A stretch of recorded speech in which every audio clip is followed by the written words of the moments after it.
Hey there, YouTubers. I'm excited because I get to take care of some canines this week. Species dog couple. I don't have any dog anymore, but I'll be happy to look after these couple. They're in my photo stream and blogs. These are well-known dogs to my longtime followers, but we don't need to get nitty-gritty right now. I'll have more to say later about these dogs with pictures. What now I want to talk about is Chinese culture and relationships with Chinese culture. And I want to go back to that TV show with David Carradine called Kung Fu, which was set in the Wild West, and I thought was pretty brilliant in many of its aspects.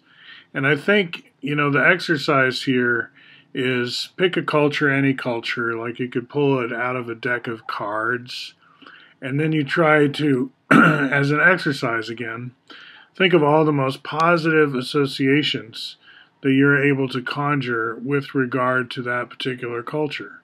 Just deliberately go for, usually you can find something to like about the food, even if not any particular dish, or usually a particular dish, if not the whole cuisine.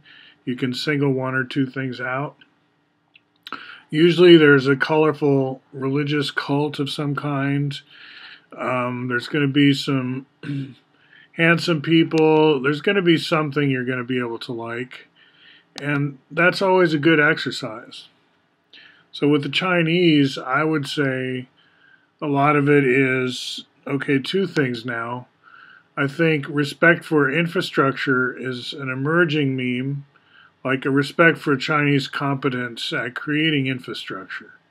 And that's why all this global grid stuff has shifted. The weight has shifted from World Game, where it was commonplace in the World Game years to see the global grid as a shared responsibility, but now it's like, oh, this must be China's project somehow.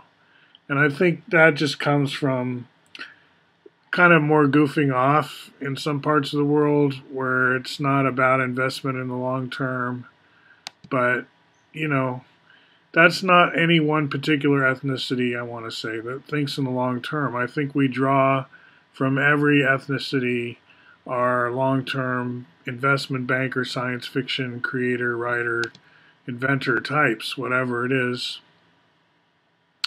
So do that same exercise. Pick different cultures. Like with Islamic culture, remember the flying carpets and, think back to your childhood, however young you were. I can go back now to Johnny Quest and that kid with the turban. That was a Hindu thing, I guess. But think of the Tintin. Tintin is, you can argue it's kind of imperialistic.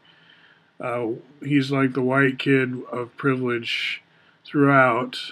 I don't want to get too down on Tintin right here because I grew up liking Tintin.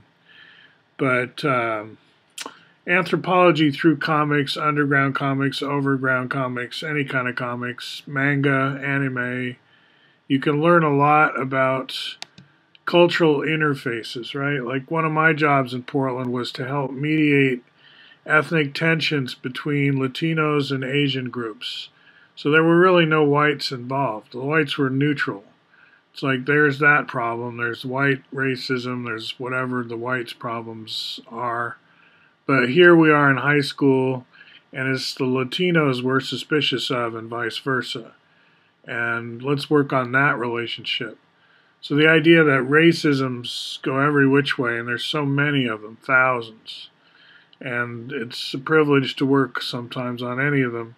So Jimmy Dore, in my view, he kind of relates to how we feel about Russians nowadays, because his brand of comedy, which not everyone enjoys, is pro-Tulsi Gabbard at the moment, and he has no problem pinch hitting on RT for like when Jesse Ventura is off in Mexico. I've mentioned this before. I'm just saying there's this quote-unquote smear campaign to say that Russians like Tulsi because RT likes Tulsi, which is not bad logic, but is it really a smear when some team has a view. It's like if you're playing soccer and Germany wants the Czechs to win against Britain or I don't know what, right? It's like, so what? There are these opinions. They don't have to be called smears. It's just like we all have our point of view.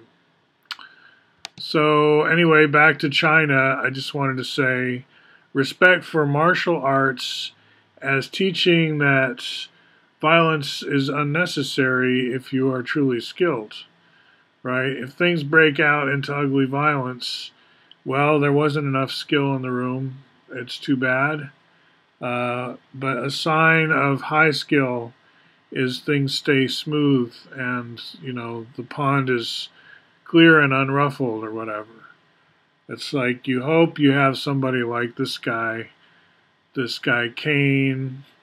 If he's in the picture, things might turn out, right? But he's not always in the picture. Anyway, it's just a genre. I think we can all agree. Bruce Lee as Jackie Chan, all of this, right? That's something I at least admire. And I like the teaching, which is consistent with Quakers, that when you're really good, things don't need to get ugly. All right, just my thoughts for the day. Talk to you soon.